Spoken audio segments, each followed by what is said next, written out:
نحمده ونصلي ونسلم على رسوله الكريم اما بعد.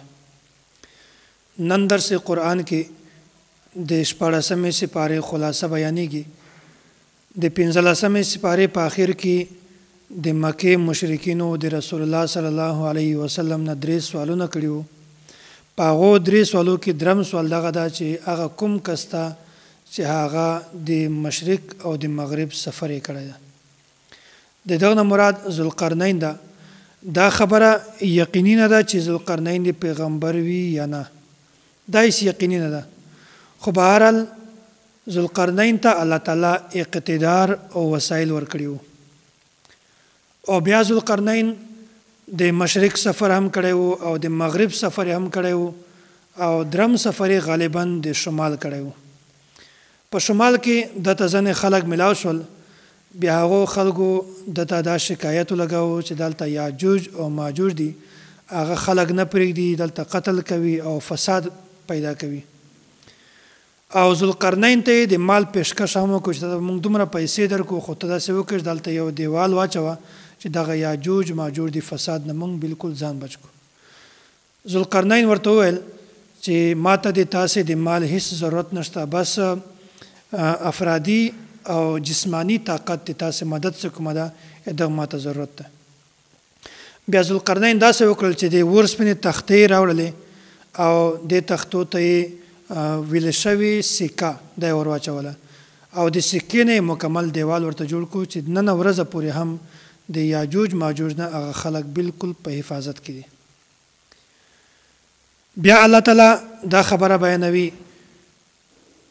قل انما انا بشر مثلكم يوحى الي انما الهكم اله واحد.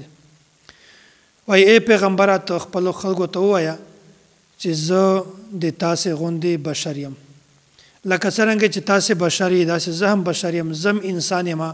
خو مونږ او تاسو کې فرق دا ده چې ما ته الله تعالی وحی رالیږي او تاسې باندې وحی نه راځي، بس صرف دا فرق ده. بیا الله تعالی دا خبره بیانوي: فمن كان يرجو لقاء ربه فليعمل عملا صالحا ولا يشرك بعبادة ربه احدا. وای کوم کس چې الله تعالی سره د ملاقات یقین لري، بیا هغه ته پکار ده چې د نیک اعمالو کې عملا صالحا، او بل دا خبره چې د الله تعالی سره څوک نه شریکوي. نیک اعمال لیکوي، نیک عبادت کوي او د الله تعالی سره څوک شریکوي هم نه. درمه خبره الله تعالی دا بیان کړې ده، وایي د اعمال د قبولیت لپاره 3 شرطونه دي. اول شرط خدا ده چې د انسان عقیده ټیک وي. که د چا عقیده ټیک نه وي، بیا دا انسان که ډیر زیات اعمالو کې دا ده بالکل بیکاره دي. او په عقیده کې بنیادی عقیده ایمان ده. که د چا ایمان خراب وي، بیا د دا په اعمالو باندې ځان بالکل نستړی وي، ځکه چې د داسې کس اعمال د الله تعالی نیز باندې هیڅ مقام او مرتبه نشته. او د اعمالو د قبولیت دوم شرط دا ده چې دغه اعمال د سنت مطابق وي. او که چیرته د اعمال د سنت مطابق نه وي، د سنت خلاف وي، که دا ډېر اعمال وکړي، ډېر نیک عملونه وکړي، د یو هیڅ قدر او قیمت نشته. او درم شرط دا ده چې د انسان نیت ټیک وي. او که چیرته یو کس اعمال کوي خو د نیت ټیک نه وي، نیت یې غلط وي، د فساد والی وي، بیا هم د داسې اعمالو د الله تعالی په نسبت باندې هیڅ مقام او مرتبه دا نشته. دا صورت ختم شو. مختبل صورت ته صورت مریم. دغه صورت ته صورت مریم ځکه وایي چې په دغه صورت کې د حضرت مریم علیه السلام مکمله تفصیلی قصه دا بیان شوې ده. دغه وجنه دغه مناسبت ته وجنه دغه صورت ته صورت مریم وایي. او په دغه صورت کې د عیسایانو چې کومه باطل عقیدې دي، د هغو عقیدو هم الله تعالی تردید کړی ده. د عیسایانو دا عقیده وه چې عیسی علیه السلام دا خدای ده یا په دریو کې درم ده. الله تعالی دغه باطل عقیدې تردید کړی ده چې عیسی علیه السلام دا د مریم علیه السلام د نس نه پیدا شوی ده، دا نه خدای ده او نه د خدای بچی ده. داسې بیا مخته د حضرت زکریا علیه السلام دا دعا کړې وه چې یا الله ما ته بچی راکړه چې هغه د ما او د آل یعقوب وارث جوړ شي. دلته د وراثت نه مراد دنیاوي وراثت نه ده چې په دنیا کې به د مال د وارث جوړ شي، بلکې دلته مراد د وراثت نه مراد د انبیاء کرامو چې کوم د نبوت علوم دي د هغو وراثت مراد ده. ځکه چې کوم نبی هم په دنیا کې لږ معمولی سامان وي خو هغه پیغمبر چې کله د دنیا نه ځي بیا هغه سامان د وراثت نه وي. نو د وجې نه دلته زکریا علیه السلام چې کومه دعا غوښتې ده دغه نه مراد د علم د نبوت چې کوم علوم دي د هغې وراثت مراد ده، د دنیا وراثت مراد نه ده. بیا الله تعالی د حضرت زکریا علیه السلام دعا دا قبوله کړله او بیا حضرت زکریا علیه السلام ورته وویل چې زه خو بوډا یم او د ما ښځه دا هم بوډۍ ده، بیا څرنګې به الله تعالی ما ته بچی راکوي.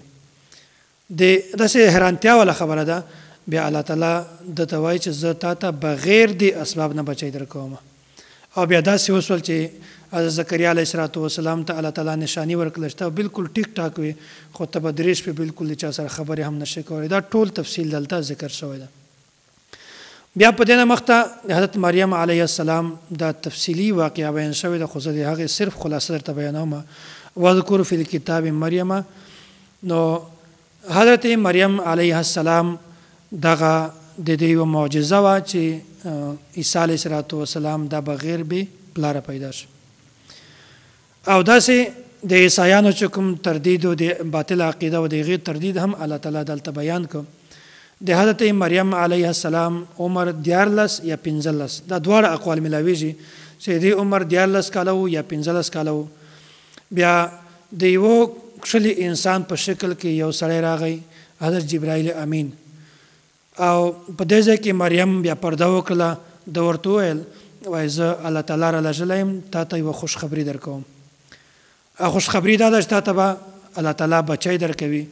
او بیا داسې وشول چې جبرائیل امین داسې وکړل چې د مریم په دغه ګریبان کې پوکی ور وکړ، چوف یې کړل او بیا د هغه د وجې نه حمل پیدا شو، حمل جوړ شو. او بیا دا ورته وویل چې کله د تا بچی پیدا کېږي بیا ته داسې د یو خلاص میدان و دغ ته یې ولېږل دا ته ولاړه شه. بیا هلته چې کله ولاړله بیا په یغ ځای کې آبادي نه وه، نه میوه وه، نه تشی و، خو الله تعالی بې موسمه خجیره باندې خجیرې ورته پیدا کړې او چشمې د اوبو چشمې ورته جاري کړلې. بیا د هغې نه د خوراک کوو، بچی پیدا شو، هغې نه بعد بیا هم د خوراک کوو د دې نه. خو 40 ورځې یا د نفاس کم مدت چې کوم ادب 40 نه کم هغه پوره شولې. بیا د هغه ځنه چې کله د خپل خاندان ته راغله بیا د خاندان خلکو په دې باندې تهمت ولګاوه چې تا خو نکاح نه ده شوې، بیا دا بچی د کومه خوا راوړی ده. بیا دلته دې ته حکم شوی و چې کله تا ته داسې څوک ووایي په هغه وخت کې ته بالکل خاموشي اختیار کړه او بچي ته اشاره وکړه. بیا په دې وخت کې عیسی علیه السلام دا ورته وویل چې الله تعالی بنده یم، الله تعالی پیدا کړی یم او الله تعالی به ما نبي جوړوي، پیغمبر به مې جوړوي او ما ته به داسې وحی راکوي. په دغه وخت کې د چا هم تهمت په مریم علیه السلام باندې لګولی و. الله تعالی د دغې ټولو تردید وکړي. بیا الله تعالی د حضرت ابراهیم علیه السلام دا واقعه بیان کړې ده. وایي د خپل پلار ته د دین او د اسلام دعوت ورکړه. په داسې یوه بهترین انداز او طریقه باندې د خپل پلار ته دعوت ورکړو خو پلار یې بیا هم دین قبول نه کړو او پلار یې دمکۍ ورکړله او چیلنج یې ورکړو چې ته د خپل دین نه د خپل دعوت نه باز راشه که نه یې په تا باندې موږ د کاڼي باران راکوو. خو په یغه وخت کې حضرت ابراهیم علیه السلام دا ورته وویل چې زه به د الله تعالی نه د تا د هدایت دعا غواړم. دا هغه وخت و چې ابراهیم علیه السلام ته دا پته نه وه چې د ما پلار ایمان نه راوړي. خو چې کله دا علم ورته وشو چې ما پلار ایمان نه راوړي په یغه وخت کې د پلار دپاره دعا هم دا پرېښودلې.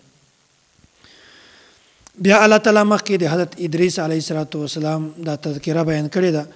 وایي ادریس علیه السلام ته الله تعالی بعضې خصوصیات ورکړي وو. اول خصوصیت خدا ده چې اول ادریس هغه انسان ده، هغه بشر ده چې د په قلم باندې لیکل شروع کړل. او بل خصوصیت دا ده چې حضرت ادریس علیه السلام هغه انسان ده چې دوی یوه کپړه وګنډله او هغې نه یې لباس جوړ کړ. په دې نه مخته چې کومره خلک وو هغو ټولو د چمړې والا لباس اغوست. او حضرت ادریس علیه السلام هغه انسان ده چې د اسلحه جوړه کړه او جهاد یې شروع کړو په اسلحه باندې. او ادریس علیه السلام هغه اول انسان ده چې دی په حساب کتاب کې ډېر زیات ماهر و. دا صورت ختم شو. مخته بل صورت ته صورت طه. او د باره کې تفصیل تیر شوی دا د حروف مقطعات نه دي. د دې معنی الله تعالی ته معلومه ده، بل هیڅ چاته نه ده معلومه. ما انزلنا عليك القرآن لتشقى. نبی علیہ الصلوۃ والسلام باندې چې کله اول قرآن کریم نازلېدل شروع شول، بیا به دا ډېر زیات مشقت کوو او د تهجد په لمانځه کې به دومره زیات قرآن کریم به د وایه پوره شپه چې د ده پښې به میږي شولې او داسې د ده پښې چې کومه وې په دې باندې به ورم راغی. نو بیا الله تعالی ورته وویل وایي ای پیغمبره دومره زیات محنت او دومره زیات کوشش مه کوه، دومره زیات ځان په تکلیف کې مه اچوه، ځکه چې دین دا په اعتدال سره راغلی ده. بیا نبی علیه الصلوۃ والسلام په هغه نه بعد خپل معمول بدل کو، په تهجد کې د شپې به نیم وخت آرام کو او نیم وخت به د تهجد لمونځ کو. بیا د استوا علی العرش مسله بیان شوې ده. بهرحال دلته تفصیل موقع نه ده، خو دې تفصیل باندې استاد محترم متکلم اسلام حضرت مولانا محمد الیاس ګومن حفظه الله یو فایل لیکلی ده، القواعد فی العقاید، او دروس القرآن کې هم د دې تفصیل موجوده دغه آیات لاندې. الرحمن علی العرش استوى. دلته د حضرت موسی علیه السلام ته چې کله نبوت میلاوېده هغه هم دلته واقعه ذکر شوې ده. وهل اتاک حدیث موسی، چې کله موسی علیه السلام دا د مدین نه واپس راته، بیا په هغه وخت کې د ده نه لار ورکه شو. د خپل کور هلته وایي چې تاسې دلته کښېنئ، او لرې ځای کې یوه ونه ولده چې په هغه باندې اور بلېده. بیا ده وایي چې تاسې دلته کښېنئ او زه تاسې ته اور راوړم. کله چې حضرت موسی علیه السلام هلته ولاړی، ورنږدې شو، د ونه وکتله، د ونې منډان بالکل سلامت او د دې ونې پخې سوځې نه، خو هغه اور لا په دې نه زیات هغه کوشلوالی راوړي، ونې کوشلوالی راوړي، حسن زیاتوي. بیا په دې وخت کې الله تعالی آواز ورته راوکړه ای موسی علیه السلام زه الله یم او ته مې د نبوت دپاره منتخب کړی، تا انتخاب مې کړی دی، زه به تا ته نبوت درکوم، تا باندې به وحی راځي. او داسې الله تعالی ورته ووایي چې ته دا چپل وکاږه، ته یو مقدسه طوا، داسې مقدس ځای ته راغلی دا چپل وکاسه. په دې ځای کې د الله تعالی سره چې کومه د مکالمه کړې وه هغې تذکره هم دلته بیان شوې ده، او الله تعالی چې کوم معجزه ورکړې ده هغې تفصیل هم دلته ټول په تفصیل سره بیان شوی ده. بیا موسی علیه السلام د دعاګانو ذکر ده.